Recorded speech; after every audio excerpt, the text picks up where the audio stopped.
जिनका नाम एल्डर केतकी है। हंसा ने अपनी आंखों में डर और जटिल भावनाओं के साथ भरकर कहा, तुम्हारी लोमड़ी कबीले की मुख्य शाखा की एल्डर। हंसा की बातें सुनकर विराट चौंक गया। उसने हंसा की ओर देखा और पूछा, सीनियर हंसा, क्या आप कहना चाहती हैं कि आप नौ शिखर पर्वत की मूल निवासी नहीं हैं? नहीं, मैं वास्तव में उत्तरी महाद्वीप के लोमड़ी कबीले की पैतृक भूमि से आई एक लोमड़ी दानव हूं। हालांकि कबीले ने मेरे लिए जो व्यवस्था की थी, मैं उससे असंतुष्ट थी, इसलिए मैं चुपके से भाग गई और नौ शिखर पर्वत के इस क्षेत्र में आ गई। हंसा ने एक कड़वी मुस्कान के साथ कहा, तो फिर ये एल्डर केतकी आपको वापस ले जाने के लिए आई है? विराट ने पूछना जारी रखा।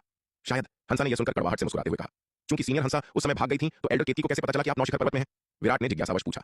अफसोस, ये एक लंबी कहानी है। हंसा ने धीरे से आह भरी। फिर उसने विराट को पूरी कहानी सुनाई। ये पता चला कि हंसा मूल रूप से उत्तरी महाद्वीप के लोमड़ी कबीले की पैतृक भूमि की एक लोमड़ी दानव थी। अपनी अच्छी मार्शल आर्ट प्रतिभा के कारण हंसा को पैतृक भूमि में उत्कृष्ट प्रशिक्षण मिला था। पैतृक भूमि के गहन प्रशिक्षण और अपने स्वयं के प्रयासों के तहत हंसा लोमड़ी दानवों के बीच उभरी और अंततः आरोहण लोक को तोड़कर लोमड़ी दानव कबीले की एक महत्वपूर्ण सदस्य बन गई। दुर्भाग्य से 1000 साल पहले हंसा के अच्छे दिन समाप्त हो गए। भेड़िया दानव कबीले के साथ युद्ध में लोमड़ी दानव कबीले की हार हुई और उनके रहने की जगह काफी कम हो गई। भेड़िया दानव कबीले से उत्पन्न खतरे के जवाब में बाहरी सहायता सुरक्षित करने के लिए लोमड़ी कबीले के प्रमुख और एल्डर्स ने अंततः भालू दानव कबीले के साथ विवाह गठबंधन बनाने का फैसला किया। विचार विमर्श के बाद उन्होंने विवाह के लिए लोमड़ी कबीले की प्रतिनिधि के रूप में हंसा को भेजने का निर्णय लिया।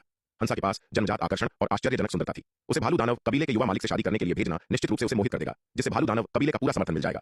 एक बार जब उन्हें भालू दानव कबीले का पूरा समर्थन मिल जाता, तो लोमड़ी दानव कबीले को अब भेड़िया दानव कबीले से डरने की जरूरत नहीं होती। यह खबर सुनने पर हंसा सदमे और गुस्से से भर गई। उसने कभी नहीं सोचा था कि उसका कबीला उसे भालू कबीले के युवा मालिक राजकुमार बल्लाल जैसे व्यक्ति से शादी करने के लिए चुनेगा। राजकुमार बल्लाल अपनी क्रूरता और अत्याचार के लिए कुख्यात था, जो पूरे दानव कबीले में अपने अप्रत्याशित और अस्थिर स्वभाव के लिए जाना जाता था।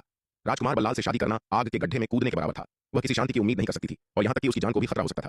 भयभीत होकर हंसा ने एक मौका पाया और चुपके से भाग गई। वह कभी भी राजकुमार बल्लाल जैसे क्रूर और मनमौजी आदमी से शादी नहीं करेगी। उत्तरी महाद्वीप में लोमड़ी कबीले की पैतृक मातृभूमि से भागने के बाद हंसा सैकड़ों वर्षों तक दक्षिण की ओर यात्रा करती रही और अंत में उत्तरी महाद्वीप के दक्षिणी भाग में मध्य महाद्वीप की सीमा पर स्थित नौ शिखर पर्वत पर पहुंची। नौ शिखर पर्वत पर पहुंचने पर हंसा ने महसूस किया कि वह लोमड़ी कबीले की पैतृक मातृभूमि से बहुत दूर है और उसने अपनी यात्रा जारी नहीं रखी, बल्कि इसी क्षेत्र में बस गई। हंसा की उच्च शक्ति के कारण नौ शिखर पर्वत में रहने वाले लोमड़ी दानव धीरे धीरे उसके चारों ओर इकट्ठा हो गए और उसे क्षेत्र में लोमड़ी कबीले के प्रमुख के रूप में समर्थन दिया। नौ शिखर पर्वत में बसने के बाद हंसा का जीवन अपेक्षाकृत शांतिपूर्ण था। बाद में दाव संघ का एक शिष्य नौ शिखर पर्वत की यात्रा पर आया और हंसा से मिला। उस समय नौ शिखर पर्वत के लोमड़ी दानव कबीले को एक शक्तिशाली अजगर दानव द्वारा निशाना बनाया गया था। हंसा ने अजगर के खिलाफ एक हताश लड़ाई में अपने कबीले का नेतृत्व किया। दुर्भाग्य से अजगर दानव बहुत मजबूत था। हंसा और उसका कबीला उसका मुकाबला नहीं कर सके। एक भयंकर लड़ाई के बाद हंसा और उसके लोमड़ी दानव अंततः हार के कगार पर पहुंच गए। ठीक उसी नाजुक पल में दाव संघ का वह शिष्य आया। उसने अजगर दानव को मार डाला और हंसा और उसके कबीले को बचाया। दाव संघ के शिष्य के जीवन रक्षक उपकार को चुकाने के लिए हंसा ने खुद को उसे सौंप दिया। उनके प्रेम प्रसंग के बाद दाव संघ के शिष्य ने जीवन भर हंसा की देखभाल करने का वादा किया। दुर्भाग्य से नौ शिखर पर्वत छोड़ने के बाद वह दाववादी कभी नहीं लौटा। बाद में हंसा को पता चला कि दाव संघ मुख्यालय लौटने के बाद वह दानव कबीले की सेना के आक्रमण का विरोध करने के लिए अग्रिम पंक्ति में गया और युद्ध में मारा गया। हंसा और उस दाववादी के मिलन के 1 साल बाद उसने एक बेटी मोहिनी को जन्म दिया। दुख की बात है कि मोहिनी ने अपने जैविक पिता को कभी नहीं देखा। उसके बाद हंसा सैकड़ों वर्षों तक नौ शिखर पर्वत में शांतिपूर्ण जीवन व्यतीत करती रही। उसकी बेटी मोहिनी बड़ी हो गई और मार्शल आर्ट प्रतिभा के मामले में मोहिनी अपनी मां से भी आगे निकल गई। अपनी बेटी की उपलब्धियों को देखकर हंसा स्वाभाविक रूप से बहुत खुश थी, लेकिन दुख की बात है कि उनका शांतिपूर्ण जीवन तब बिखर गया जब पशुपालन संप्रदाय के शिष्यों ने नौ शिखर पर्वत पर आक्रमण किया और मोहिनी को पकड़ लिया। जब उसे पता चला कि उसकी बेटी लापता है, तो हंसा लगभग पागल हो गई। काफी जांच पड़ताल के बाद उसे आखिरकार पता चला कि उसकी बेटी पशुपालन संप्रदाय के शिष्यों के हाथों में पड़ गई है। यह खबर सुनते ही हंसा का दिल बैठ गया। वह अच्छी तरह जानती थी कि उसकी शक्ति के साथ पशुपालन संप्रदाय से अपनी बेटी को बचाना असंभव था। काफी संघर्ष और हिचकिचाहट के बाद हंसा ने आखिरकार लोमड़ी कबीले की पैतृक भूमि से मदद मांगने का फैसला किया। हालांकि हंसा यह भी जानती थी कि वर्षों पहले लोमड़ी कबीले की पैतृक भूमि से उसका गुप्त रूप से भागना उच्च अधिकारियों को नाराज कर गया होगा और यदि उनके ठिकाने का पता चला तो उसे निश्चित रूप से एक भयानक भाग्य का सामना करना पड़ेगा। लेकिन अपनी बेटी की खातिर हंसा ने अंततः ऐसा करने का फैसला किया। आखिरकार उसके पास स्वाभाविक रूप से आकर्षक शरीर था और वह अभी भी पूरे लोमड़ी कबीले के लिए काफी मूल्यवान थी। यदि वह लोमड़ी कबीले के उच्च अधिकारियों द्वारा निर्धारित शर्तों से सहमत हो जाती, तो लोमड़ी कबीले को अभी भी उसकी बेटी को बचाने के लिए तैयार होना चाहिए। हंसा द्वारा लोमड़ी कबीले की पैतृक भूमि को संदेश भेजने के बाद उसने 1 दशक से अधिक समय तक इंतजार किया। लोमड़ी कबीले का पैतृक घर नौ शिखर पर्वत से बहुत दूर है। हंसा को पैतृक घर से नौ शिखर पर्वत तक यात्रा करने में सैकड़ों साल लग गए थे। यहाँ तक कि लोमड़ी कबीले के एक अर्धचरण दिव्य विकास लोक विशेषज्ञ के लिए भी नौ शिखर पर्वत तक पहुंचने में काफी समय लगेगा। 1 दशक से अधिक समय तक इंतजार करने के बाद हंसा को पैतृक घर से कोई नहीं मिला, बल्कि इसके बजाय उसका सामना पशुपालन संप्रदाय के योद्धाओं से हुआ। इस बार पशुपालन संप्रदाय के योद्धाओं ने सीधे उनके नौ शिखर लोमड़ी कबीले की मान का पता लगा लिया। उनके गुफा के रक्षात्मक व्यूह को तोड़ दिया और उनके कबीले के सदस्यों को बड़े पैमाने पर पकड़ना शुरू कर दिया। सौभाग्य से विराट आ गया, जिसने नौ शिखर लोमड़ी कबीले को विनाश से बचाया। अपनी बेटी मोहिनी को सुरक्षित वापस लौटते देख हंसा बहुत खुश हुई। हालांकि उसके दिल में एक नई चिंता पैदा हो गई, क्योंकि उसने 1 दशक से भी पहले लोमड़ी कबीले की पैतृक भूमि को संदेश भेजा था। लोमड़ी कबीला इसे प्राप्त करने के बाद अनिवार्य रूप से लोगों को भेजेगा।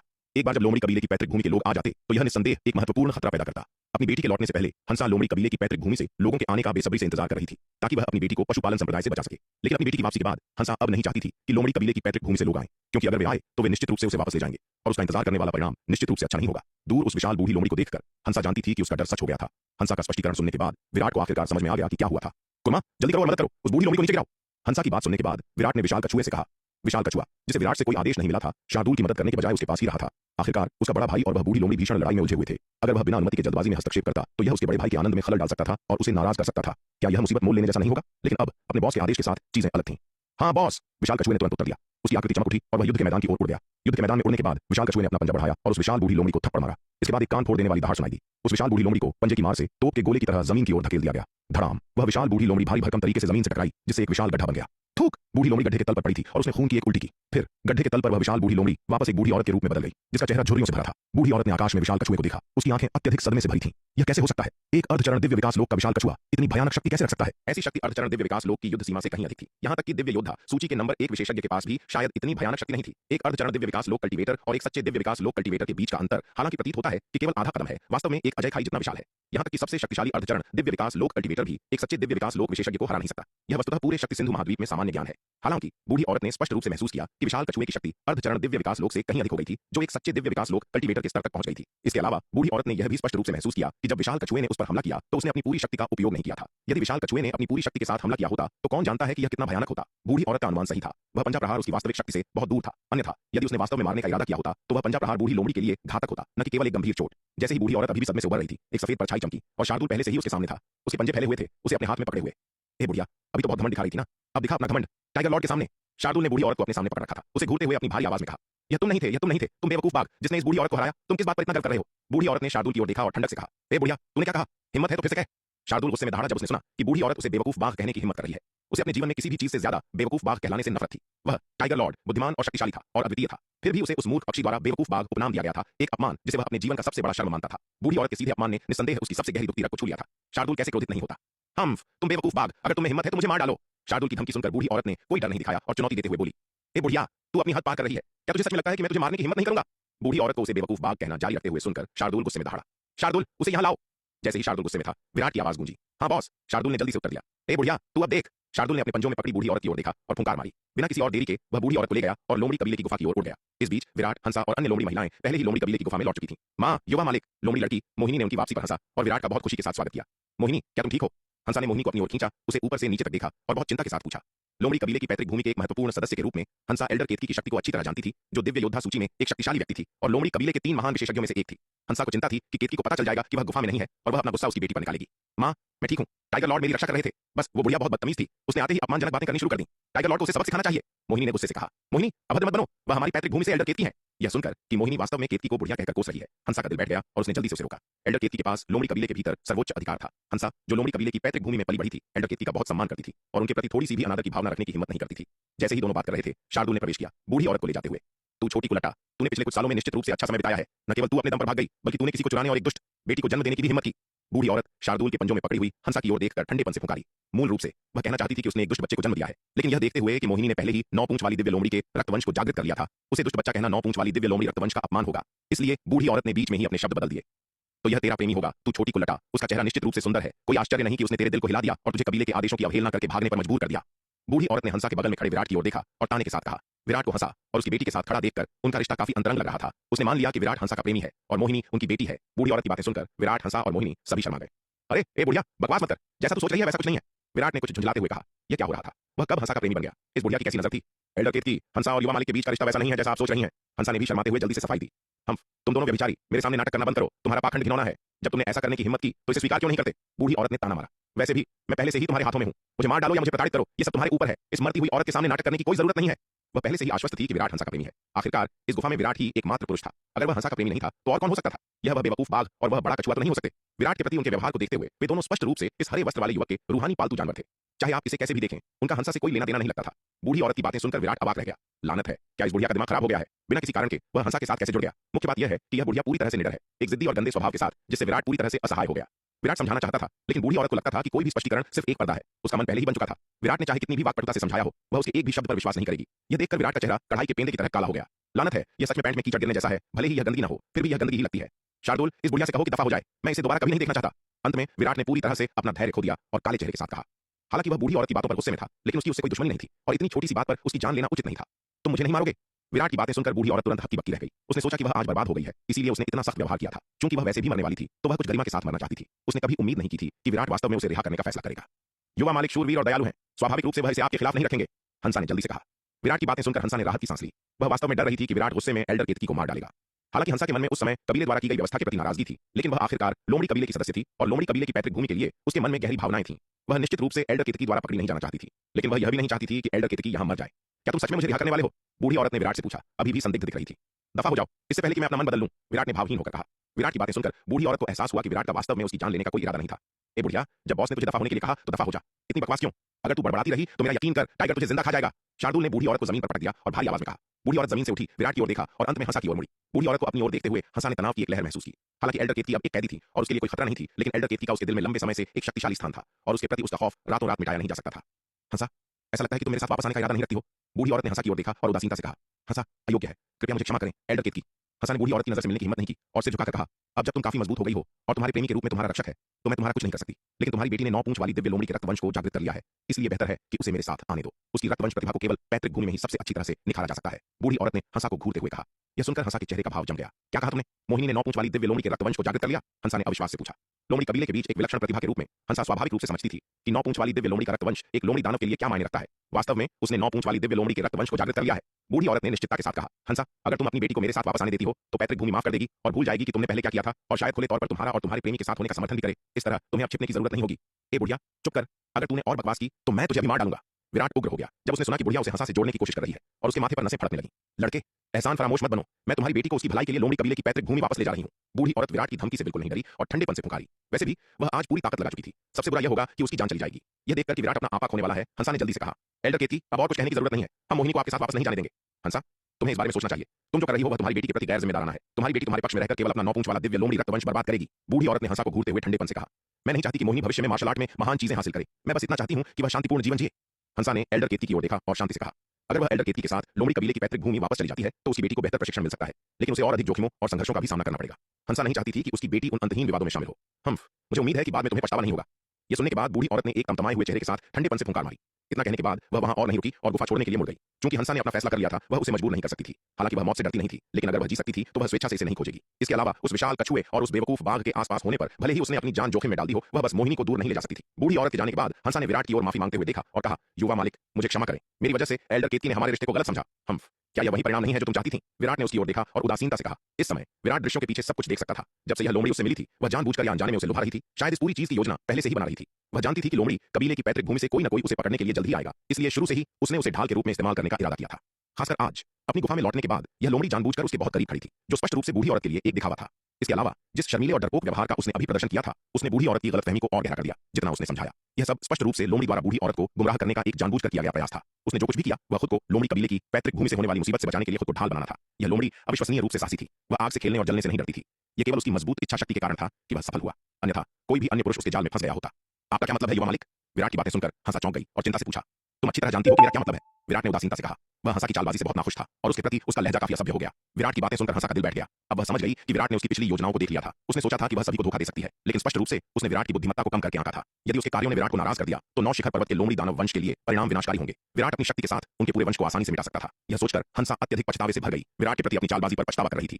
युवा मालिक, यह हंसा है जो मरने की हकदार है। हंसा को एल्डर केतकी के खिलाफ आपका इस्तेमाल नहीं करना चाहिए था। हंसा सारा दोष उठाने को तैयार है। हालांकि हंसा को उम्मीद है कि युवा मालिक अपना गुस्सा मोहिनी पर नहीं निकालेंगे। निराशा के एक पल के बाद हंसा ने अपने दांत पीस लिए और विराट के सामने घुटने टेक दिए। उसका चेहरा दुख से भरा हुआ था। जैसे ही वह बोली, उसने अपना हाथ घुमाया अपने सिर पर प्रहार करने के लिए। विराट चौंक गया। उसे उम्मीद नहीं थी कि हंसा इतनी उग्र होगी, जो वास्तव में अपनी मौत के साथ प्रायश्चित करने को तैयार थी। उसने जल्दी से हंसा की कलाई पकड़ ली, उसे आत्महत्या करने से रोक दिया और गुस्से में चिल्लाया, तुम क्या कर रही हो? युवा मालिक हंसा के प्रति अविश्वसनीय रूप से दयालु रहे हैं, फिर भी हंसा ने युवा मालिक का उपयोग करके दुश्मनी के साथ दयालुता का बदला लिया है। ऐसा घृणित व्यवहार स्वर्ग और पृथ्वी के लिए असहनीय है। हंसा के पास अब युवा मालिक का सामना करने के लिए कोई चेहरा नहीं है और केवल मृत्यु के साथ प्रायश्चित कर सकती है, हंसा ने कहा। उसके चेहरे से आंसू बह रहे थे। मोहिनी इस दृश्य को देखकर जैसे बिजली की चपेट में आ गई हो, अवाक रह गई। वह समझ नहीं पा रही थी कि उसकी मां अचानक और बेवजह आत्महत्या क्यों करेगी। अपनी मां की बातें सुनकर वह थोड़ा समझ गई। ऐसा लग रहा था कि उसकी मां ने युवा मालिक को नाराज करने के लिए कुछ किया था। युवा मालिक, अगर मां ने आपको किसी भी तरह से नाराज किया है तो कृपया मोहिनी को अपनी इच्छा अनुसार दंडित करें, लेकिन कृपया मां को क्षमा करें। उभरने के बाद मोहिनी विराट के सामने घुटने टेक दिए, आंसू बहाते हुए दया की भीख मांग रही थी। तुम क्या कर रही हो? इस दृश्य को देखकर विराट ने अवाक होकर कहा, मैंने कभी नहीं कहा कि मैं तुम्हें सजा दूंगा, अभी उठो। विराट की बातें सुनकर हंसा और मोहिनी जमीन पर घुटने टेक रही, उनके सिर झुके हुए थे, चेहरे से आंसू बह रहे थे, पूरी तरह से दयनीय लग रही थी। अगर तुम नहीं उठोगी तो मुझे गुस्सा आ जाएगा, विराट ने सख्ती से कहा। हंसा और मोहिनी फिर घबराहट में खड़ी हो गई। सीनियर हंसा, कृपया भविष्य में अगर आपको किसी चीज की जरूरत हो तो खुलकर बोले। अगर मैं मदद कर सकता हूं तो मैं मना नहीं करूंगा। कृपया फिर से इतना छोटा बनने की कोशिश न करें। विराट ने हंसा से बेबसी से कहा। यह लोमड़ी चालाक थी। उसे ऐसी घटना को दोबारा होने से रोकने के लिए उसे चेतावनी देनी पड़ी। ये कोई मजाक नहीं था। अगर ऐसी अफवाहें दक्षिणी महाद्वीप तक पहुंच गईं और निहारिका, यामिनी और शालिनी को उस पर इस लोमड़ी के साथ चक्कर चलाने का संदेह हुआ तो परिणाम विस्फोटक होंगे, सिर्फ एक घरेलू संकट से कहीं अधिक। इसके अलावा विराट को अपने खिलाफ साजिश रचे जाना नापसंद था। अगर यह दुश्मन होता तो ठीक होता, वे एक दूसरे को मात दे सकते थे और विजेता स्पष्ट होता, लेकिन हंसा जैसी कोई बिल्कुल दुश्मन नहीं थी जिससे यह स्थिति उसके लिए विशेष रूप से परेशानी भरी हो गई। हंसा समझती है, निश्चिंत रहें युवा मालिक, ऐसा केवल एक बार होगा, फिर कभी नहीं, हंसा ने धीरे से कहा। उसका सिर झुका हुआ था, उसका चेहरा शर्म से भरा था। विराट ने दयनीय मां और बेटी की ओर देखा, लेकिन और कुछ नहीं कहा। इसके बाद विराट ने लोमड़ी दानव की गुफा के चारों ओर एक सुरक्षात्मक व्यूह स्थापित करना शुरू कर दिया। मूल रूप से उसने मुसीबत से बचने के लिए लोमड़ी आत्माओं को दक्षिणी महाद्वीप में वापस ले जाने की योजना बनाई थी, लेकिन बूढ़ी औरत की बातों के बाद विराट ने अपना मन बदल लिया। अगर वह लोमड़ी आत्माओं को दक्षिणी महाद्वीप में वापस ले जाता और अफवाहें फैलने लगती तो उसके पास अब शांतिपूर्ण जीवन नहीं होता। इसलिए विराट ने अपनी प्रारंभिक योजना को उन्हें दक्षिणी महाद्वीप में वापस ले जाने से बदलकर उनकी सुरक्षा को मजबूत करने के लिए लोमड़ी आत्माओं के लिए एक सुरक्षात्मक व्यूह स्थापित करने में बदल दिया। विराट ने एक बेहद शक्तिशाली सुरक्षात्मक व्यूह स्थापित करने में पूरा आधा महीना बिताया। इस सुरक्षात्मक व्यूह ने अपने मूल के रूप में एक निम्न श्रेणी के जन्मजात जादुई खजाने का उपयोग किया, साथ ही बड़ी संख्या में अर्धचरण जन्मजात और 9वें क्रम के जादुई खजाने का उपयोग किया। इसकी रक्षात्मक शक्ति साधारण प्रारंभिक चरण के दिव्य विकास लोक विशेषज्ञों के हमलों का सामना करने के लिए पर्याप्त मजबूत थी। जब तक हंसा और अन्य लोगों को भविष्य में विशेष रूप से शक्तिशाली दिव्य विकास लोक विशेषज्ञों का सामना नहीं करना पड़ता, तब तक उनकी सुरक्षा की गारंटी थी। इन कार्यों को पूरा करने के बाद विराट ने 9 शिखर पर्वत छोड़ने और दक्षिणी महाद्वीप लौटने की तैयारी की। गुफा में एक पत्थर के कक्ष में, मां मैं नहीं जा रही हूं, मैं रुकना चाहती हूं और आपके साथ रहना चाहती हूं। मोहिनी हंसा की बाहों में लिपटी उसे कसकर पकड़े हुए और अनिच्छा से भरे चेहरे के साथ कहा, पगली लड़की तुम यहाँ क्या करोगी? हंसा ने धीरे से उसके बालों को सहलाया और धीरे से आह भरी। युवा मालिक ने हमारे 9 शिखर लोमड़ी दानव कबीले पर बहुत बड़ा उपकार किया है। यदि तुम यहाँ रहती हो तो उनके महान उपकार को कौन चुकाएगा? केवल इसलिए कि मैं अब कुंवारी नहीं हूं और युवा मालिक के योग्य नहीं हूं कि मैं उनकी उपपत्नी बनने के लिए तैयार हूं। तुम हमारे 9 शिखर लोमड़ी दानव कबीले की सबसे सुंदर महिला हो और तुम अभी भी कुंवारी हो, इसलिए युवा मालिक का उपकार केवल तुम ही चुका सकती हो। लोमड़ी दानव कबीला हमेशा दया का बदला चुकाता है और हंसा के शब्द केवल खोखले शब्द नहीं थे बल्कि उसके दिल से आए थे। हंसा की बातें सुनकर मोहिनी गहरी लाल हो गई। लेकिन लेकिन युवा मालिक मेरी तरफ देखते भी नहीं है, मोहिनी ने उदासी से कहा। वास्तव में वह भी विराट को पसंद करती थी, लेकिन दुर्भाग्य से विराट ने शुरू से अंत तक उसके प्रति कभी कोई स्नेह नहीं दिखाया था। मोहिनी 2 कारणों से हंसा के साथ 9 शिखर पर्वत में रहना चाहती थी। सबसे पहले वह अपनी मां को छोड़ने को सहन नहीं कर सकती थी। दूसरे, विराट के लिए उसकी भावनाओं का कोई जवाब नहीं मिला था, जिससे वह निराश थी। युवा मालिक की इच्छा शक्ति दृढ़ है, आम लोगों से कहीं परे। उनके जैसा व्यक्ति पुरुषों में एक ड्रैगन स्वाभाविक रूप से आसानी से नहीं पिघलता, लेकिन ईमानदारी धातु और पत्थर को भी पिघला सकती है। यदि तुम डटी रहती हो तो एक दिन तुम उन्हें पिघलाने में सक्षम होगी, हंसा ने मुस्कुराते हुए कहा। सच कहूं तो वह विराट की बहुत प्रशंसा करती थी। अपनी सुंदरता और जन्मजात आकर्षण के साथ उसका मोहक आकर्षण अद्वितीय था। अधिकांश पुरुष उसे देखकर खुद को दूर नहीं कर पाते थे। बहुत कम लोग उसकी सुंदरता का विरोध कर सकते थे। फिर भी विराट एकमात्र ऐसा पुरुष था जिससे वह कभी मिली थी जो उसकी सुंदरता से प्रभावित नहीं हुआ था। यहाँ तक कि उसके जानबूझकर लुभाने के तहत भी उसकी अटूट इच्छा शक्ति और मजबूत संकल्प वास्तव में उसके जीवन में अद्वितीय थे। विराट के कार्यों ने उसे हंसा से अत्यधिक सम्मान दिलाया, यहाँ तक कि वह अपने जीवन के एकमात्र पुरुष की उपस्थिति में शर्म महसूस करती थी। ओह ठीक है। हंसा की बातें सुनकर मोहिनी लंबे समय तक चुप रही और अंत में सहमत हो गई। युवा मालिक ने 9 शिखर पर्वत में उनके लोमड़ी दानव कबीले की जान बचाई थी। अगर वह नहीं होते तो न तो वह और न ही उसकी मां एक दुखद अंत से बच पाती। उनकी दया आकाश से ऊंची और पृथ्वी से गहरी थी। कृतज्ञता का यह अपार कर्ज वास्तव चुकाने के लिए जीवन की आवश्यकता थी। हंसा के समझाने पर मोहिनी ने अंततः विराट के साथ दक्षिणी महाद्वीप लौटने का फैसला किया। विराट मोहिनी की पसंद के प्रति उदासीन था, चाहे उसने 9 शिखर पर्वत चुनो या उसके साथ दक्षिणी महाद्वीप लौटना, विराट उसके फैसले का सम्मान करता। सच कहूं, विराट वास्तव में उम्मीद करता था कि मोहिनी 9 शिखर पर्वत में रहेगी। वह इस छोटी लोमड़ी के साथ बहुत अधिक नहीं उलझना चाहता। ऐसा क्या भविष्य में उलझ गया। छोटी का अच्छा रिश्ता। विराट के पास चंपा की खातिर उसे वापस ले जाने के अलावा कोई विकल्प नहीं था। समूह ने तैयारियां की और वे निकलने ही वाले थे कि अचानक उत्तरी आकाश से एक अविश्वसनीय रूप से शक्तिशाली आभा तेजी से पास आई। इस शक्तिशाली आभा को महसूस करते हुए विराट ने उत्तरी आकाश की ओर देखने के लिए मुड़ा और एक ग्रे आकृति को एक अकल्पनीय गति से उनकी ओर उड़ते हुए देखा। विराट ने अपनी दिव्य दृष्टि को सक्रिय किया और आकृति की सावधानीपूर्वक जांच की। दिव्य दृष्टि के अवलोकन के तहत आकृति का हर विवरण विराट को स्पष्ट रूप से दिखाई दे रहा था। आकृति एक बूढ़ा आदमी था जिसके चेहरे पर पैटर्न थे और उसकी आभा को देखते हुए वह दिव्य विकास लोक के प्रारंभिक चरण में एक शक्तिशाली विशेषज्ञ था। विराट की दिव्य दृष्टि ने न केवल बूढ़े आदमी के चेहरे और साधना स्तर को स्पष्ट रूप से देखा बल्कि उसके वास्तविक रूप को भी देखा। ये बूढ़ा आदमी इंसान नहीं था, उसका असली रूप एक तेंदुआ था। इस तेंदुए दानव बुजुर्ग को अपनी ओर उड़ते हुए देखकर विराट की आंखें सिकुड़ गईं। ऐसा लगता था कि यह तेंदुआ दानव किसी अच्छे इरादे से नहीं आ रहा था। 9 शिखर पर्वत मध्य और उत्तरी महाद्वीपों की सीमा पर कई पर्वत श्रृंखलाओं के बीच विशेष रूप से प्रसिद्ध नहीं थे। प्रसिद्ध 6 वलय पर्वत की तुलना में यह क्षेत्र अपेक्षाकृत सामान्य था। चूंकि 9 शिखर पर्वत न तो दुर्लभ प्राकृतिक खजाने और न ही प्राचीन खंडहर पैदा करते थे, इसलिए उच्च स्तरीय मार्शल कलाकारों के लिए उनकी अपील सीमित थी। सामान्य तौर पर जो मार्शल कलाकार प्रशिक्षण के लिए 9 शिखर पर्वत पर आते थे, उन्हें सबसे अच्छी स्थिति में आरोहण लोक के शिखर तक पहुंचा हुआ माना जाता था। अधिक शक्ति वाले लोग इस क्षेत्र में आने की जहमत नहीं उठाते थे जब तक कि यह बिल्कुल आवश्यक न हो। चूंकि 9 शिखर पर्वत में उन अवसरों और खजानों की कमी है जो उच्च स्तरीय मार्शल कलाकारों को चाहिए, इसलिए उनकी यहाँ की यात्रा व्यर्थ थी। इस क्षेत्र में दिव्य विकास लोक के एक शक्तिशाली विशेषज्ञ का दिखना अत्यधिक असामान्य था। बॉस, वह बूढ़ा कमीना हमारे लिए आता दिख रहा है। इस समय शार्दुल ने भी महसूस किया कि कुछ गड़बड़ है और विराट की ओर मुड़ा। वह शत्रुतापूर्ण है। शार्दुल, कुर्मा, सावधान रहो, लड़ाई के लिए तैयार हो जाओ। विराट ने सिर हिलाया। हाँ बॉस। शार्दुल ने जल्दी से सिर हिलाया। बॉस, क्या मैं इस तेंदुआ दानव को संभाल सकता हूँ? विशाल कछुए ने बूढ़े तेंदुआ दानव की ओर देखा और अस्थायी रूप से पूछा, तुम इसे अकेले संभाल सकते हो? विराट ने पूछा, कुछ हद तक आश्चर्यचकित होकर। क्योंकि कुर्मा ने अर्धचरण दिव्य विकास लोक को तोड़ा था, उसने कभी भी अपनी पूरी ताकत का इस्तेमाल नहीं किया था और विराट कुर्मा की शक्ति के वर्तमान स्तर के बारे में अनिश्चित था। हालांकि विशाल कछुए ने पहले महंत गजेंद्र और एल्डर केतकी के खिलाफ लड़ाई लड़ी थी, लेकिन वे दोनों इसकी तुलना में बहुत कमजोर थे, एक भी झटका झेलने में असमर्थ थे। ये 2 मुठभेड़ें भी कछुए की असली ताकत को प्रकट करने में विफल रहीं। कोई समस्या नहीं होनी चाहिए, है ना? विशाल कछुए ने एक पल के लिए सोचने के बाद कहा।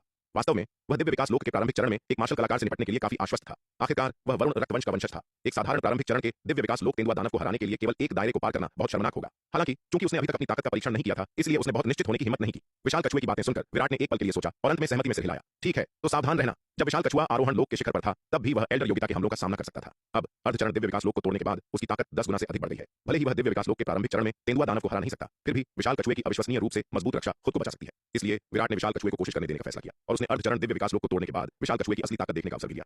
चिंता मत करो बॉस, मैं करूंगा। विराट की सहमति सुनकर विशाल कछुए ने खुशी से कहा। उसने तेजी से उड़ रहे तेंदुआ दानव बुजुर्ग को देखने के लिए अपना सिर घुमाया। उसकी बड़ी आंखें भयंकर लड़ाई की भावना से भरी थीं। उसकी आंखों में यह एक भयानक दिव्य विकास लोक विशेषज्ञ नहीं था, बल्कि एक महान उपलब्धि थी। बॉस के अधीन सेवा करने और पर्याप्त साधना संसाधन प्राप्त करने के लिए किसी को पर्याप्त उपलब्धियां हासिल करनी होंगी। पिछली बार जब उसने दाव संघ मुख्यालय में जयद्रथ के साथ व्यवहार किया था, तो उसके नेता ने उसे बड़ी मात्रा में साधना संसाधनों से पुरस्कृत किया था। यह ठीक उन अविश्वसनीय रूप से अद्भुत साधना संसाधनों के कारण था कि वह इतनी जल्दी अर्धचरण दिव्य विकास लोक को तोड़ने में सक्षम था। अन्यथा यदि वह केवल अपनी धीमी साधना पर निर्भर होता, तो उसे नहीं पता था कि अर्धचरण दिव्य विकास लोक को तोड़ने में कितना समय लगेगा। अब उसे केवल अपने नेता से पर्याप्त साधना संसाधन प्राप्त करने के लिए पर्याप्त युद्ध गुण जमा करने की आवश्यकता है, जिससे वह जल्दी से दिव्य विकास लोक में प्रवेश कर सके। नेता के अविश्वसनीय रूप से अद्भुत साधना संसाधन न केवल ताकत को तेजी से बढ़ाते हैं, बल्कि किसी के रक्तवंश को लगातार आगे बढ़ने की अनुमति भी देते हैं। प्राचीन महाद्वीप से बड़ी मात्रा में धारा का पानी पीने और अनंत परम मीनार के दूसरे स्तर से बड़ी मात्रा में तारों की रोशनी को अवशोषित करने के बाद उसने महसूस किया कि उसका वरुण रक्तवंश पहले की तुलना में बहुत समृद्ध था। यदि ऐसा ही चलता रहा तो उसके लिए एक दिन सच्चे वरुण में पूरी तरह से आगे बढ़ना असंभव नहीं हो सकता है। उत्तरी आकाश में तेंदुआ दानव बुजुर्ग बहुत तेजी से उड़ रहा था और कुछ ही देर में वह पहले से ही विराट और उसके समूह के सिर के ऊपर उड़ चुका था। लड़के, तुम विराट हो? तेंदुआ दानव बुजुर्ग बीच हवा में मंडराया, विराट को नीचे देखते हुए। बिल्कुल, मैं आपके लिए क्या कर सकता हूं सीनियर? विराट थोड़ा मुस्कुराया। कहने के लिए कुछ खास नहीं, लेकिन मैं तुम्हारा सिर उधार लेने आया हूं, तेंदुआ दानव बुजुर्ग ने कहा। उसने विराट की ओर देखा, फिर सावधानी से अपने परिवेश का सर्वेक्षण किया, ये पुष्टि करते हुए कि विराट एक बेवकूफ बाघ, एक बड़े कछुए और लोमड़ी आत्माओं की एक मांद के अलावा कोई अन्य विशेषज्ञ नहीं थे। तभी तेंदुआ दानव बुजुर्ग ने पूरी तरह से राहत महसूस की। ये सौदा वास्तव में आकर्षक था। केवल एक प्रारंभिक चरण के महान क्षेत्र मार्शल कलाकार का सिर लेने से उसे एक निम्न श्रेणी का जन्मजात जादुई खजाना मिल सकता था। जिस व्यक्ति ने यह काला बाजार के ऑर्डर जारी किया था वह वास्तव में एक मूर्ख और लालची चूसने वाला था। काश वह इस तरह के कुछ और सौदे कर पाता तो वह अमीर हो जाता। इस जूनियर की आपसे कोई दुश्मनी नहीं है सीनियर, आप मेरी जान क्यों लेना चाहते हैं? विराट ने मुस्कुराते हुए तेंदुआ दानव बुजुर्ग से पूछा। काला बाजार में किसी ने किल ऑर्डर जारी किया है, तुम्हारे सिर के लिए एक निम्न श्रेणी का जन्मजात जादुई खजाना पेश किया है। तेंदुआ दानव बुजुर्ग ने कुछ भी नहीं छिपाया और सीधे कहा, वैसे तुम्हारा सिर काफी कीमती है, जो एक निम्न श्रेणी के जन्मजात जादुई खजाने को लाने के लिए पर्याप्त है। यहाँ तक कि एक दिव्य योद्धा सूची विशेषज्ञ भी तुम्हारे जितना मूल्यवान नहीं होगा। लड़के, तुम महान क्षेत्र के प्रारंभिक चरण में सिर्फ एक चींटी हो, फिर भी तुम मेरे जैसे एक प्रतिष्ठित दिव्य विकास लोक विशेषज्ञ को कार्रवाई करने की हिम्मत देते हो। मरने पर भी तुम गर्व कर सकते हो। सीनियर, चूंकि यह जूनियर पहले से ही मरने वाला आदमी है, क्या आप कृपया मुझे बता सकते हैं कि काला बाजार में मेरे सिर पर इनाम कौन दे रहा है? विराट ने तेंदुआ दानव बुजुर्ग से पूछा। यह बूढ़ा आदमी नहीं जानता। बूढ़े तेंदुआ दानव ने अपना सिर हिलाया और कहा, काला बाजार किल ऑर्डर के लिए नियोक्ता की जानकारी काला बाजार में एक कड़ी सुरक्षा वाला रहस्य है। इसका लीक होना असंभव है। मैंने बस काला बाजार में इतना आसान पैसा कमाने वाला सौदा देखा और मैंने सोचा कि मैं इसे ले ही लूं। ठीक है बच्चे, तुमने बहुत कह लिया, चलो अब चलते हैं।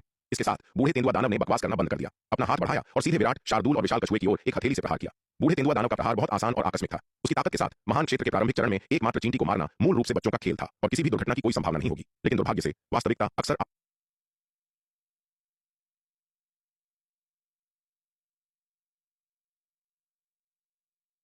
तुम्हारे पिता तुम्हें बचाने आ जाएं, मैं तुम्हें छोड़ूंगी नहीं।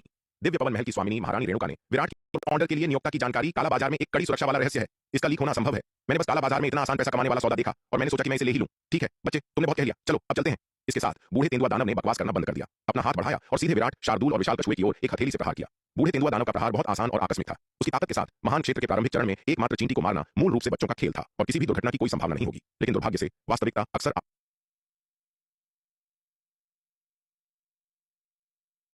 उसी क्षण जब बूढ़े तेंदुआ दानव ने अपनी चाल चली, विशाल कछुए ने भी अपनी चाल चली। विशाल कछुए ने अपना पंजा घुमाया, आकाश की ओर प्रहार करते हुए। विशाल पंजा आकाश से लटके बादल की तरह था, जो आसपास के हजारों मील तक आकाश को ढक रहा था। यह देखकर तेंदुआ दानव बुजुर्ग पूरी तरह से चौंक गया। उसकी आंखें अत्यधिक भय से भर गईं। यह कैसे हो सकता है कि यह प्रतीत होने वाला साधारण विशाल कछुआ इतनी भयानक शक्ति रखता है? घटना बहुत अचानक हुई। अपनी जल्दबाजी में तेंदुआ दानव बुजुर्ग के पास प्रतिक्रिया करने का कोई समय नहीं था। इससे पहले कि उस विशाल पंजे ने एक ही झटके में उसके हमले को चकनाचूर कर दिया, फिर एक अविश्वसनीय रूप से शक्तिशाली बल उससे टकराया। धड़ाम! एक कान फोड़ देने वाली दहाड़ स्वर्ग और पृथ्वी पर गूंज उठी। इस भयानक प्रहार को झेलने के बाद तेंदुआ दानव बुजुर्ग का शरीर तोप के गोले की तरह आकाश की ओर सीधा वह शक्ति सिंधु महाद्वीप के ऊपर तूफानी हवाओं के माध्यम से विस्फोटित हुआ और बाहरी ब्रह्मांड में प्रवेश कर गया। बाहरी ब्रह्मांड में तेंदुआ दानव बुजुर्ग आखिरकार खुद को स्थिर करने में कामयाब रहा, खून की एक उल्टी करते हुए। एक चाल, सिर्फ एक चाल। वह उस विशाल कछुए द्वारा पहले ही गंभीर रूप से घायल हो चुका था। इस कछुए की उत्पत्ति क्या थी और यह इतनी भयानक शक्ति कैसे रख सकता था? इस समय तेंदुआ दानव बुजुर्ग पूरी तरह से भयभीत था, लेकिन जैसे ही उसने अपने पैर जमाए, एक विशाल कछुआ भी शक्ति सिंधु महाद्वीप की तूफानी हवाओं को चीरता हुआ उसके सामने आ गया और उसे अपने पंजों से एक बार फिर थप्पड़ मारा। पंजा प्रहार ने लाखों मील के दायरे में जगह को सील कर दिया, जिससे तेंदुआ दानव बुजुर्ग के पास चकमा देने का कोई रास्ता नहीं बचा। इस तथ्य के साथ कि वह पहले से ही विशाल कछुए द्वारा गंभीर रूप से घायल हो चुका था, वह इस शक्ति की सील को तोड़ने और भागने में और भी कम सक्षम था। इसलिए विशाल कछुए के पंजा प्रहार का सामना करते हुए वह केवल इसका डटकर मुकाबला करना चुन सकता था। धड़ाम! एक और कान फोड़ देने वाली दहाड़। तेंदुआ दानव बुजुर्ग को एक बार फिर विशाल कछुए के पंजा प्रहार से सैकड़ों हजारों मील दूर उड़ा दिया गया। हालांकि विशाल कछुए ने उसे जाने देने का कोई इरादा नहीं दिखाया, फिर से आगे चमकते हुए और एक और पंजा प्रहार किया। विशाल कछुए के भयंकर हमले के तहत तेंदुआ दानव बुजुर्ग के पास जवाबी कार्रवाई करने की कोई शक्ति नहीं थी और वह लगभग पूरी तरह से रक्षात्मक था। विशाल कछुए से 10 भारी प्रहार सहने के बाद बूढ़ा तेंदुआ दानव आखिरकार अब और नहीं टिक सका। भाई नहीं सर, कछुआ सर, मेरी जान बख्श दो, कृपया इस बूढ़े आदमी की जान बख्श दो। मैं अंधा था और आपकी महानता को नहीं पहचान सका। मैंने आपको नाराज किया कछुआ सर, यदि आप मेरी जान बख्श दें तो मैं वह सब करूंगा जो आप कहेंगे। बूढ़े तेंदुआ दानव के मुंह से खून बह निकला जैसे ही उसने बार बार विनती की। वह वास्तव में इसे और नहीं झेल सकता था। यदि विशाल कछुआ उसे इसी तरह पीटता रहा तो वह पीट पीट कर मार डाला जाएगा। वह अंततः दिव्य विकास लोक तक पहुंचने के लिए अनगिनत कष्टों से गुजरा था और वह इस तरह मरना नहीं चाहता था। इस समय बूढ़ा तेंदुआ दानव अत्यधिक पछतावे से भरा था। यदि उसे पता होता कि बच्चे के पास इतना भयानक शक्तिशाली कछुआ है तो वह इस मिशन को कभी स्वीकार नहीं करता, भले ही इसका मतलब मौत होता। बूढ़े तेंदुआ दानव ने अपने दिल में उस व्यक्ति के पूर्वजों की 18 पीढ़ियों को कोसा जिसने यह मिशन जारी किया था। लानत है, यह लोगों को ठगने का कोई तरीका नहीं है। यदि उसे पहले बताया गया होता कि इस बच्चे के पास इतना भयानक प्राणी है तो वह इस मिशन को स्वीकार करने के लिए पागल हो गया होता। जबकि जन्मजात जादुई खजाने लुभावने हैं, चाहे वे कितने भी कीमती क्यों न हो, वे उसकी जान के लायक नहीं है। मैं तुम्हें बख्शता हूं या नहीं, यह मेरे ऊपर नहीं है, यह मेरे बॉस की इच्छा पर निर्भर करता है। विशाल कछुए ने कहा, बेहतर होगा कि तुम आज्ञाकारी रूप से आत्मसमर्पण करो और मेरे बॉस को देखने के लिए मेरे साथ आओ। अगर वह तुम्हारी जान बख्श दे तो तुम भाग्यशाली होगे, अगर वह नहीं करता तो बेहतर होगा कि तुम अपने रास्ते पर जल्दी करो। यह सुनकर तेंदुआ दानव बुजुर्ग का चेहरा तुरंत एक कड़वी मुस्कान में बदल गया। महान क्षेत्र के प्रारंभिक चरणों में एकमात्र चींटी के सामने झुकना, अगर बात बाहर निकली तो वह कभी भी किसी का सामना नहीं कर पाएगा, लेकिन परिस्थितियों ने उसे झुकने पर मजबूर कर दिया। हालांकि वह बेहद अनिच्छुक था, फिर भी यह इस विशाल कछुए द्वारा पीट पीट कर मार दिए जाने से बेहतर था। तेंदुआ दानव बुजुर्ग ने विरोध करने की हिम्मत नहीं की और आज्ञाकारी रूप से आत्मसमर्पण कर दिया, विशाल कछुए के पंजों में पकड़े हुए और नीचे की ओर उड़ते हुए। बॉस, यह बूढ़ा कमीना कहता है कि वह आत्मसमर्पण करना चाहता है, क्या हमें उसकी जान बख्श देनी चाहिए? विशाल कछुए ने तेंदुआ दानव बुजुर्ग को विराट के सामने पटक दिया और चापलूसी से पूछा। युवा मालिक, आप बहुत दयालु हैं, कृपया इस बूढ़े आदमी को जाने दें। तेंदुआ दानव बुजुर्ग जमीन से उठा, विराट के सामने घुटने टेके और एक चापलूसी भरे भाव के साथ कहा, हालांकि महान क्षेत्र के प्रारंभिक चरण में एकमात्र चींटी के सामने झुकना और दया की भीख मांगना शर्मनाक था, लेकिन अपनी जान बचाने के लिए उसके पास अपनी गरिमा को त्यागने के अलावा कोई विकल्प नहीं था। तुम जीना चाहते हो? विराट ने उसकी ओर देखा और एक आधी मुस्कान के साथ कहा, बिल्कुल, मरने से बेहतर है कि एक दुखी जीवन जिया जाए। अगर कोई जी सकता है तो कौन मरना चाहता है? तेंदुआ दानव बुजुर्ग ने जल्दी से कहा, अगर तुम जीना चाहते हो तो यह सरल है, अपनी दिव्य आत्मा को बुलाओ और मुझे उस पर एक आत्मा बंधन लगाने दो। अब से मेरे आदेशों का पालन करो और मैं तुम्हारी जान बचने पर विचार कर सकता हूं। विराट ने शांति से कहा।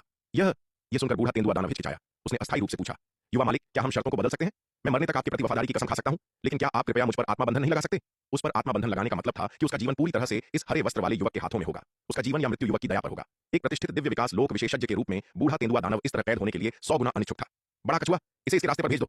बूढ़े तेंदुआ दानव की हिचकिचाहट देखकर विराट ने अपना हाथ लहराया और बड़े कछुए को आदेश दिया, बॉस बॉस, इस बूढ़े कमीने को मारने के बाद क्या मैं उसकी लाश को खा सकता हूं? एक दिव्य विकास लोक तेंदुआ दानव, अगर मैं उसकी ऊर्जा को पूरी तरह से परिष्कृत कर लेता हूं तो यह मुझे एक दायरे को आगे बढ़ाने की अनुमति दे सकता है। इस समय शार्दुल ने उत्साह से कहा। हालांकि उसके नेता ने उसे लोगों को खाने से मना किया था, लेकिन उन्होंने उसे राक्षसी जानवरों को खाने से मना नहीं किया था। दिव्य विकास लोक में एक तेंदुआ दानव शार्दुल के लिए बहुत आकर्षक था। हम जो भी तुम्हें पसंद हो, अगर तुम चाहो तो इसे खा लो। विराट ने हाथ बढ़ाया और उसके प्यारे और मनमोहक बड़े सिर को थपथपाया। रुको, एक मिनट रुको, युवा मालिक, मुझे मत मारो, मैं वादा करता हूं। विराट और शार्दुल के बीच की बातचीत सुनकर और यह देखकर कि विशाल कछुआ उस पर हमला करने वाला है, बूढ़ा तेंदुआ दानव तुरंत भयभीत हो गया और कहता रहा। उसने मूल रूप से सोचा था कि एक प्रतिष्ठित दिव्य विकास लोक विशेषज्ञ के रूप में उसे विराट के साथ सौदेबाजी करने का अधिकार था। आखिरकार शक्ति सिंधु महाद्वीप में एक दिव्य विकास लोक विशेषज्ञ एक विशाल व्यक्ति था जो किसी भी बल में एक क्षेत्र को नियंत्रित करेगा। कोई भी एक दिव्य विकास लोक विशेषज्ञ को आसानी से मारने के लिए तैयार नहीं होगा जो उनके प्रति वफादार था। यह ठीक इसी विचार के कारण था कि बूढ़े तेंदुआ दानव ने विराट के साथ सौदेबाजी करने की कोशिश की। हालांकि विराट की प्रतिक्रिया ने उसकी उम्मीदों को पूरी तरह से पार कर लिया। विराट की आंखों में उसने उसे एक दिव्य विकास लोक विशेषज्ञ को बिल्कुल भी गंभीरता से नहीं लिया। इस समय तेंदुआ दानव बुजुर्ग ने थोड़ी सी भी हिचकिचाहट करने की हिम्मत कैसे की? यहां तक कि सबसे कठोर शर्तों के साथ भी उसके पास सहमत होने के अलावा कोई विकल्प नहीं था। आखिरकार विराट द्वारा उस पर आत्मा बंधन लगाने के साथ उसका जीवन निश्चित रूप से हर समय विराट के हाथों में था, लेकिन अगर वह विराट की शर्तों से सहमत नहीं होता तो वह तुरंत मर जाएगा। बाद में मरने की संभावना की तुलना में तेंदुआ दानव बुजुर्ग ने बिना किसी हिचकिचाहट के अभी मरना नहीं चुना। चूंकि तुम सहमत हो गए हो तो कोई चाल चलने की कोशिश मत करना, जल्दी से अपनी आत्मा को बुलाओ। विराट ने उसकी ओर देखा और उदासीनता से कहा, सच कहूं तो विराट वास्तव में इन दिनों दिव्य विकास लोक के प्रारंभिक चरण में एक मार्शल कलाकार को गंभीरता से नहीं लेता था। अभी विशाल कछुए की ताकत को देखने के बाद बूढ़े तेंदुआ दानव जैसा एक दिव्य विकास लोक विशेषज्ञ विराट की आंखों में मूल रूप से अनावश्यक था।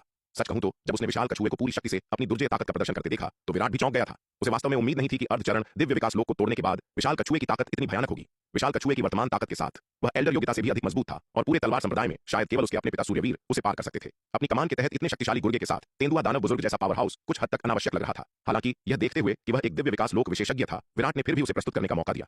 क्या तेंदुआ दानव बुजुर्ग इसे जब्त कर सकता है? यह उस पर निर्भर था।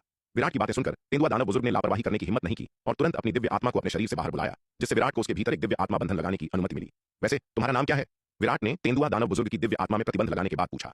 युवा मालिक को रिपोर्ट करते हुए, मेरा नाम तेज सिंह है। तेंदुआ दानव बुजुर्ग ने सम्मानपूर्वक उत्तर दिया। हम तेज, मैं तुम्हें सुधारने का यह मौका दे रहा हूं क्योंकि तुम ईमानदारी से प्रस्तुत होने के इच्छुक हो, लेकिन अब जब तुमने मेरे अधीन आत्मसमर्पण कर दिया है और मेरी सेवा कर रहे हो तो तुम्हें मेरे नियमों का पालन करना होगा। विराट ने शांति से कहा, बूढ़े तेंदुआ दानव की ओर देखते हुए। युवा मालिक, आप जो भी आदेश देंगे, यह बूढ़ा आदमी अवज्ञा करने की हिम्मत नहीं करता। एल्डर तेज ने जल्दी से उत्तर दिया। मेरे अधीन सेवा करते हुए याद रखना कि फिर कभी ऐसी अंधाधुंध हत्या में शामिल न होना, अन्यथा अगर मुझे पता चला तो मैं तुम्हें निश्चित रूप से बिना दया के मार डालूंगा। विराट ने शांति से कहा, उसे देखते हुए। यह बूढ़ा आदमी आपकी शिक्षाओं पर ध्यान देगा युवा मालिक, मैं निश्चित रूप से पश्चाताप करूंगा और नई शुरुआत करूंगा और मैं फिर कभी निर्दोष को नहीं मारूंगा। एल्डर तेज ने यह सुनकर जल्दी से कहा, हाँ, यह सबसे अच्छा है। विराट ने सिर हिलाया और कहा, तुम उत्तरी महाद्वीप में रहो और पता लगाओ कि वास्तव में काला बाजार में मेरे सिर पर इनाम किसने जारी किया है। वास्तव में उसे शिकार करने के लिए एक दिव्य विकास लोक विशेषज्ञ को काम पर रखने के लिए एक निम्न श्रेणी के जन्मजात जादुई खजाने का उपयोग करना, इसके पीछे का व्यक्ति वास्तव में शक्तिशाली है। वर्तमान में मध्य महाद्वीप में उसके कई दुश्मन हैं। वरुण महल, पशुपालन संप्रदाय, ठाकुर परिवार, दाव संघ का जय परिवार और नक्श और एल्डर शंकर जैसे दिव्य विकास लोक विशेषज्ञ जो हार गए थे और दक्षिणी महाद्वीप में भागने को मजबूर हुए थे। हाल ही में उसने उत्तरी महाद्वीप के लोमड़ी दानव कबीले का प्रकोप भी झेला। ये सभी लोग इस इनाम के पीछे के मास्टरमाइंड हो सकते हैं, लेकिन विराट ने अनुमान लगाया कि सबसे संभावित अपराधी दाव संघ का आत्मसमर्पण गुट था। वरुण महल और पशुपालन संप्रदाय उससे नफरत कर सकते हैं, लेकिन इन दोनों संप्रदायों में से किसी के पास भी निम्न श्रेणी के जन्मजात जादुई खजाने का उत्पादन करने के लिए वित्तीय संसाधन नहीं थे। उत्तरी लोमड़ी दानव कबीले की भी संभावना नहीं है। हालांकि लोमड़ी केतकी नाम की बूढ़ी औरत को शार्दुल और विशाल कछुए ने पीटा था, लेकिन उत्तरी लोमड़ी दानव कबीले इतनी छोटी सी बात पर उसकी जान के लिए इनाम के रूप में निम्न श्रेणी का जन्मजात जादुई हथियार देने के लिए तैयार नहीं होगा। इसलिए सबसे संभावित अपराधी ठाकुर परिवार, 3 प्राचीन कुलीन परिवारों में से एक, और दाव संघ का आत्मसमर्पण गुट है। इन दोनों ताकतों की उससे सबसे गहरी दुश्मनी है और उनके पास इतनी विशाल संपत्ति है। मैं आपके आदेशों का पालन करूंगा युवा मालिक, एल्डर तेज ने सम्मानपूर्वक झुककर कहा। इसके अलावा जब आप उत्तरी महाद्वीप में हो तो हर समय सभी पक्षों से खुफिया जानकारी इकट्ठा करें। अगर कुछ भी बड़ा होता है तो मुझे तुरंत रिपोर्ट करें। विराट ने फिर से निर्देश दिया। दानव जाति भी एक शक्तिशाली शक्ति है जिसे शक्ति सिंधु महाद्वीप में नजरअंदाज नहीं किया जा सकता है। ताकत के मामले में यह राक्षस जाति या मानव जाति से कमजोर नहीं हो सकती है। विराट ने पहले उत्तरी महाद्वीप में दानव जाति पर ज्यादा ध्यान नहीं दिया था क्योंकि उसका उनसे ज्यादा संपर्क नहीं था और उसे लगा कि दोनों पक्षों के लिए शामिल होना मुश्किल है। हालांकि एल्डर तेज के साथ हुई घटना के बाद विराट ने अपना दृष्टिकोण बदल दिया। जबकि उसका उत्तरी महाद्वीप की दानव जाति के साथ ज्यादा लेन देन नहीं था, शक्ति सिंधु महाद्वीप का काला बाजार मुख्यालय वहां स्थित था। काला बाजार वाले पैसे के लिए कुछ भी करेंगे। उसके दुश्मन आसानी से उसे निशाना बनाने के लिए उत्तरी महाद्वीप से शक्तिशाली दानवों को नियुक्त करने के लिए काला बाजार का उपयोग कर सकते हैं। एल्डर तेज की हत्या का प्रयास सबसे अच्छा उदाहरण था। इस घटना ने विराट को उत्तरी महाद्वीप की दानव जाति पर अधिक ध्यान देने पर मजबूर कर दिया। वह उत्तरी महाद्वीप की स्थिति के बारे में ज्यादा नहीं जानता था, लेकिन एल्डर तेज ठीक वही जासूस था जिसे उसने अपनी श्रेणी में लगाया था। एल्डर तेज एक दिव्य विकास लोक विशेषज्ञ उत्तरी महाद्वीप में उसके मुखबिर के रूप में कार्य करते हुए उसे पूरी तरह से अनजान होने के बजाय दानव जाति की गतिविधियों की बहुत स्पष्ट समझ होगी। हाँ युवा मालिक, एल्डर तेज ने जल्दी से उत्तर दिया। इसके अलावा 9 शिखर पर्वत के लोमड़ी दानव कबीले मेरे दोस्त हैं। आपको उनकी देखभाल करनी चाहिए और उन्हें दूसरों द्वारा नुकसान पहुंचाने से रोकना चाहिए, विराट ने जोड़ा। एल्डर तेज आसानी से विराट के आदेशों के लिए सहमत हो गया। आखिरकार उसका जीवन अब विराट के हाथों में था और उसने अवज्ञा करने की हिम्मत नहीं की।